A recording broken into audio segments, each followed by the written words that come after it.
ଗୁରୁ ମହିମା ଅଲେଖ।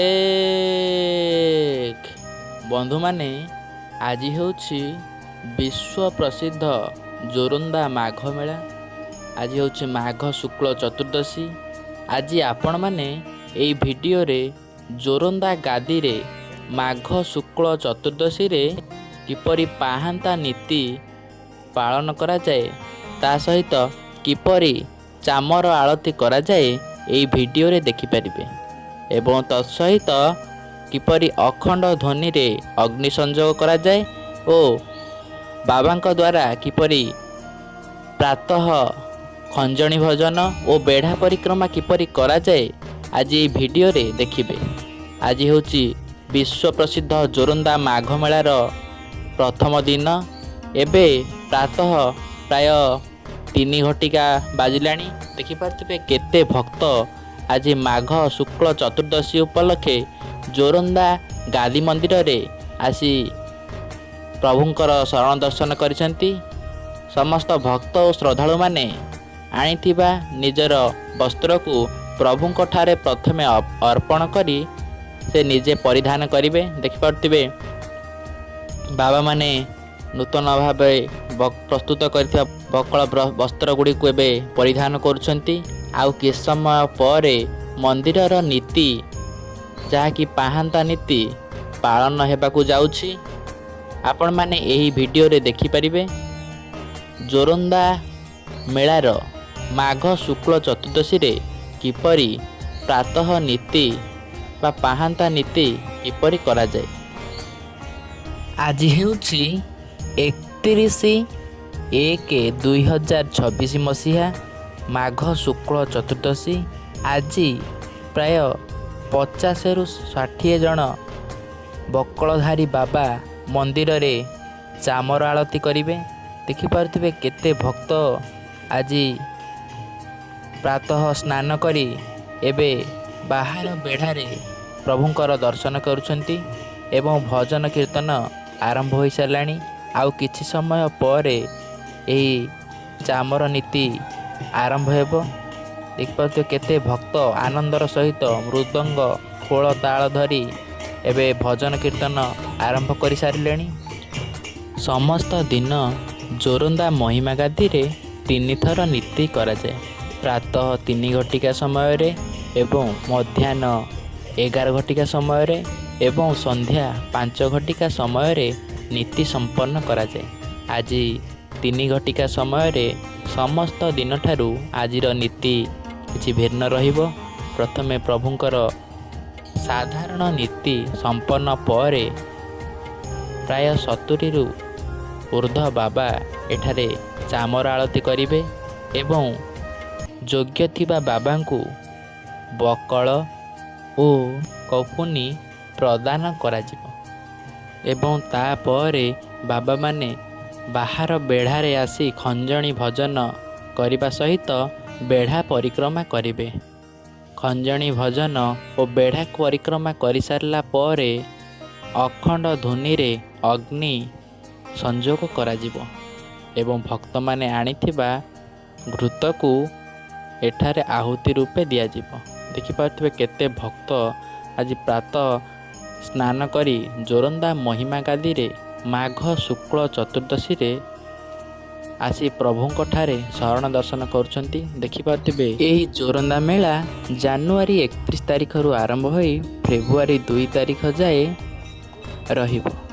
ଦେଖିପାରୁଥିବେ କେତେ ଭକ୍ତ ଓଡ଼ିଶା ତଥା ଓଡ଼ିଶାର ନିକଟତମ ରାଜ୍ୟ ବିହାର, ପଶ୍ଚିମବଙ୍ଗ, ଛତିଶଗଡ଼, ଆସାମ ଭଳି ଅନ୍ୟ ରାଜ୍ୟରୁ ମଧ୍ୟ ବିଶ୍ୱ ପ୍ରସିଦ୍ଧ ଜୋରନ୍ଦା ମାଘ ମେଳା ଦେଖିବା ପାଇଁ ଆସିଛନ୍ତି। ଦେଖିପାରୁଥିବେ ଅଖଣ୍ଡ ଧ୍ୱନି ସ୍ଥାପନ ପାଇଁ କାଠ ଗୁଡ଼ିକ ପ୍ରସ୍ତୁତ ହୋଇସାରିଲାଣି। ଆଉ କିଛି ସମୟ ପରେ ଚାମର ନୀତି ଶେଷ ହେବ। ଏହି ଅଖଣ୍ଡ ଧ୍ୱନି ମାଘ ଶୁକ୍ଳ ଚତୁର୍ଦ୍ଦଶୀ ଠାରୁ ଆରମ୍ଭ ହୋଇ ମାଘ ପୂର୍ଣ୍ଣିମା ଏବଂ ତା ପରଦିନ ଯାଏ 3 ଦିନ ଧରି ରହିବ। ଭକ୍ତମାନେ ଆଣିଥିବା ନଡ଼ିଆ ଓ ଘୃତକୁ ଏଠାରେ ଆହୁତି ରୂପେ ଦିଆଯିବ। ଦେଖିପାରୁଥିବେ କେତେ ଭକ୍ତ ଆଜି ମାଘ ଶୁକ୍ଳ ଚତୁର୍ଦ୍ଦଶୀରେ ପ୍ରଭୁଙ୍କର ଚାମର ଆଳତି ଦେଖିବା ପାଇଁ ଆଜି ଜୋରନ୍ଦା ମହିମା ଗାଦିରେ ଭିଡ଼ କରିଛନ୍ତି। ଆଜି ଅପରାହ୍ନ 5 ଘଟିକା ସମୟରେ ଝାଡ଼ବତୀ ପ୍ରଜ୍ୱଳନ କରାଯିବ। ଦେଖିପାରୁଥିବେ କେତେ ଭକ୍ତ ଆଜି ପ୍ରଭୁଙ୍କ ଠାରେ ଆସି ନିଜକୁ ସମର୍ପଣ କରି ନିଜର ଦୁଃଖ ଦାରିଦ୍ର୍ୟକୁ ଦୂରେଇବା ପାଇଁ ଏଠାରେ ପ୍ରଭୁଙ୍କ ଠାରେ ନିଜକୁ ସମର୍ପିତ କରୁଛନ୍ତି। ଆପଣମାନେ ମଧ୍ୟ ବିଶ୍ୱ ପ୍ରସିଦ୍ଧ ଜୋରନ୍ଦା ମାଘ ମେଳା ବୁଲି ଆସନ୍ତୁ ଏବଂ ପ୍ରଭୁ ମହିମା ସ୍ୱାମୀଙ୍କର ସାନ୍ନିଧ୍ୟ ଲାଭ କରନ୍ତୁ। ଦେଖିପାରୁଥିବେ ଏବେ ବାବାମାନେ ମନ୍ଦିରର ପୂର୍ବ ଦ୍ୱାରରେ ଆସି ପହଞ୍ଚି ସାରିଲେଣି। ସମସ୍ତ ବାବା ଏକାଥରକରେ ମନ୍ଦିରରେ ପ୍ରଥମେ 7 ଥର ଚାମର ଆଳତି କରିବେ ଓ ପରେ ବାହାରକୁ ଆସି ଯୋଗ୍ୟ ଥିବା ବାବାଙ୍କୁ ବସ୍ତ୍ର ପ୍ରଦାନ କରାଯିବ ଏବଂ ପରେ ଆଉ 3 ଥର ଚାମର ଆଳତି କରିସାରିବା ପରେ ବେଢ଼ା ପରିକ୍ରମା ଓ ଭଜନ କରାଯିବ।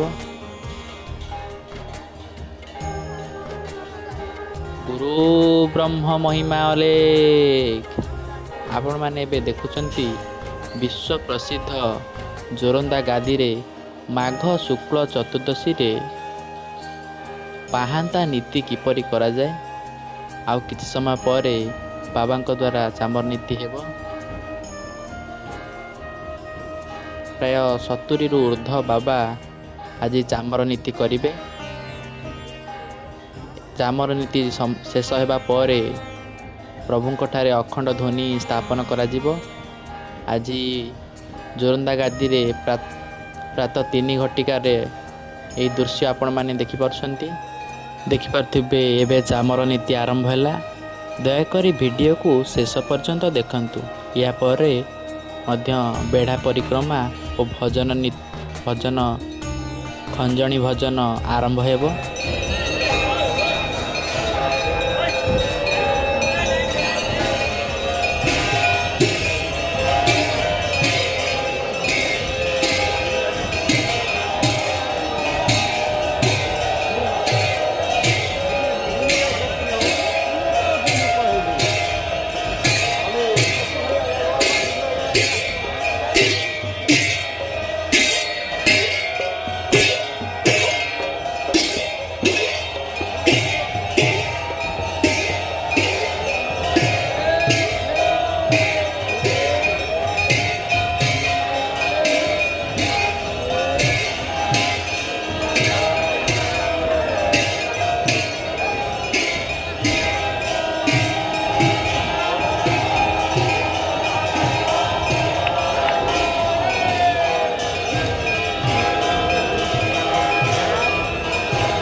ଦେଖିପାରୁଥିବେ ବନ୍ଧୁମାନେ, ଏବେ ବାବାମାନେ ବେଢ଼ା ତଳକୁ ଚାମର ନୀତି ସାରି ଓହ୍ଲେଇ ଆସିଲେଣି। ଦେଖନ୍ତୁ କେତେ ଭକ୍ତ ଆଜି ପାହାନ୍ତା 3 ଘଟିକା ସମୟରେ ପ୍ରଭୁଙ୍କ ଠାରେ ଆସି ଶରଣ ଦର୍ଶନ କରୁଛନ୍ତି। ଆଜି 70ରୁ ଉର୍ଦ୍ଧ୍ୱ ବାବା ଜୋରନ୍ଦା ମହିମା ଗାଦିରେ ଚାମର ଆଳତି ନୀତି ସମ୍ପନ୍ନ କଲେ। ଦେଖନ୍ତୁ କେତେ ଭକ୍ତ ଓ ସାଧୁସନ୍ଥ ଆଜି ଜୋରନ୍ଦା ମହିମା ଗାଦିକୁ ମାଘ ଶୁକ୍ଳ ଚତୁର୍ଦ୍ଦଶୀରେ ବା ଜୋରନ୍ଦା ମେଳାର ପ୍ରଥମ ଦିନ ପାହାନ୍ତା ନୀତିରେ ଆଜି ଆସି ନିଜକୁ ସାମିଲ କରିଛନ୍ତି। ଦେଖନ୍ତୁ କେତେ ଭକ୍ତ ଆଜି ପ୍ରଭୁଙ୍କ ଚାମର ଆଳତି ଦେଖିଲେ। ଆଜିଠାରୁ 3 ଦିନ ଧରି ବିଶ୍ୱ ପ୍ରସିଦ୍ଧ ଜୋରନ୍ଦା ମାଘ ମେଳା ହେବ। ଆଜି ପାହାନ୍ତା ନୀତି ସମାପ୍ତ ହେବା ପରେ ବ୍ରହ୍ମ ଅଖଣ୍ଡ ଧ୍ୱନିରେ ଅଗ୍ନି ସଂଯୋଗ କରାଯିବ। ଦେଖନ୍ତୁ କେତେ ଭକ୍ତ ଜୋରନ୍ଦା ମାଘ ମେଳାକୁ ଆଜି ପ୍ରଭୁଙ୍କର ଦର୍ଶନ ପାଇଁ ଆସିଛନ୍ତି। ଦେଖନ୍ତୁ ବାବାମାନେ ଏବେ ପରସ୍ପରକୁ ଶରଣ ଦର୍ଶନ କରୁଛନ୍ତି। ଆଉ କିଛି ସମୟ ପରେ ବାବାଙ୍କ ଦ୍ୱାରା ଖଞ୍ଜଣି ଭଜନ ଓ ବେଢ଼ା ପରିକ୍ରମା ହେବ। ଚାଲନ୍ତୁ ଦେଖିବା।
ଦେଖିପାରୁଥିବେ ବନ୍ଧୁମାନେ, ଇଏ ହେଉଛି ଉତ୍ତର ଦ୍ୱାରର ଦୃଶ୍ୟ।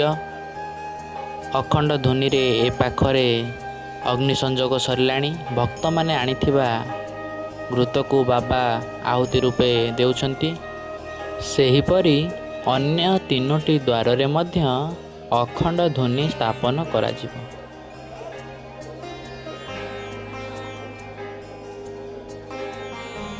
ଦେଖନ୍ତୁ ବନ୍ଧୁମାନେ, ଏବେ ବାବାମାନେ ବାହାରକୁ ଆସି ପୁନର୍ବାର ଆଉ 3 ଥର ମନ୍ଦିର ବେଢ଼ା ପରିକ୍ରମା ଓ ଚାମର ନୀତି ସମ୍ପନ୍ନ କରୁଛନ୍ତି।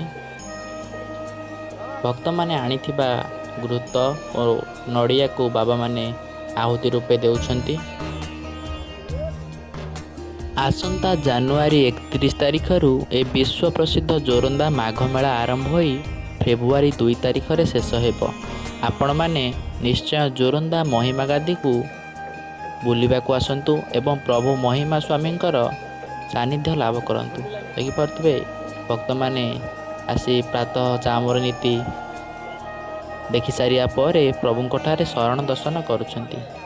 ଚାଲନ୍ତୁ ଏବେ ଆମେ ବାବାଙ୍କ ଦ୍ୱାରା ଭଜନ ଶୁଣିବା।